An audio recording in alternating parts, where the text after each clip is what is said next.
Ағзадағы құрттан құтылу үшін мына 5 тұнбаны ішіңіз.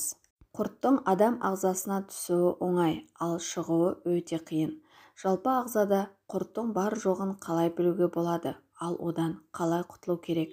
Осы ақпараттарды білгіңіз келсе, видеоны міндетті түрде соңына дейін қараңыздар және де каналыма тіркелуді ұмытпаңыздар. Мамандар адам ағзасында 384 түрлі құрт кездесуі мүмкін екендігін айтады. Құрттар бірнеше сантиметрден 2 метрге дейін болады. Егер сіздің ағзаңызда құрт болса, иммунитет әлсіреп, вирустық ауруларға тез шалдығасыз. Әлсіздік, бас айналу, буын ауруы мен ұйқысыздық, тез шаршағыштық пен күйгеліктік, асқазан, ішек және бауыр жұмысының бұзылуы, аллергия пайда болады және тері бөртеді. Ауыздан жағымсыз иіс шығады. Көздің ағы сарғаяды, шамадан көп тамақтану, тері құрғап шаш түседі. Егер осы белгілерді байқасаңыз, тез арада құрттан құтылудың жолдарын қарастырыңыз.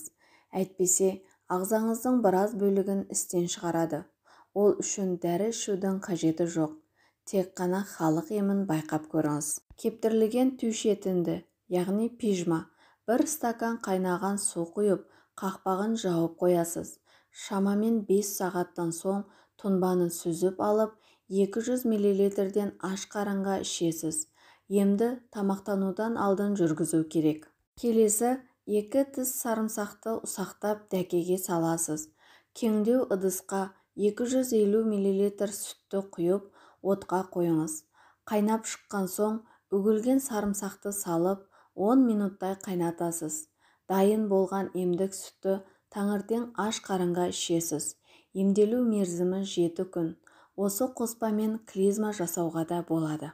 Келесі тұнбаны дайындау үшін 1 шай қасықтан түймешетен, яғни пижма, мыңжапырақ, яғни тысячелистник және үгілген шашыратқыны, яғни цикорияны араластырасыз.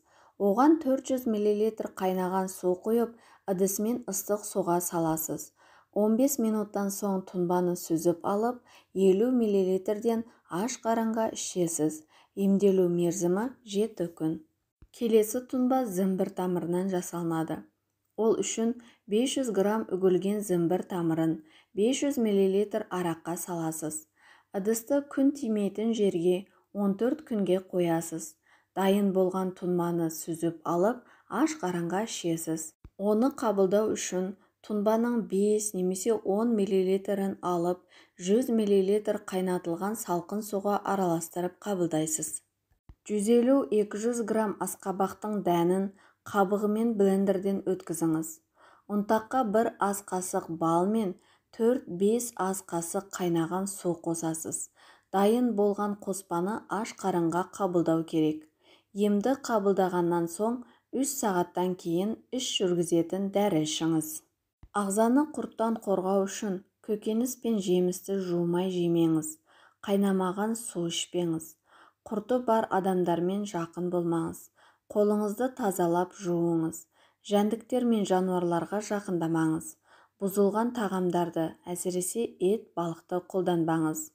Және де осы қоспаларды кішкентай балаларға қолдануға болмайды. Қолданудан алдын педиатр дәрігермен ақылдасып алған жөн.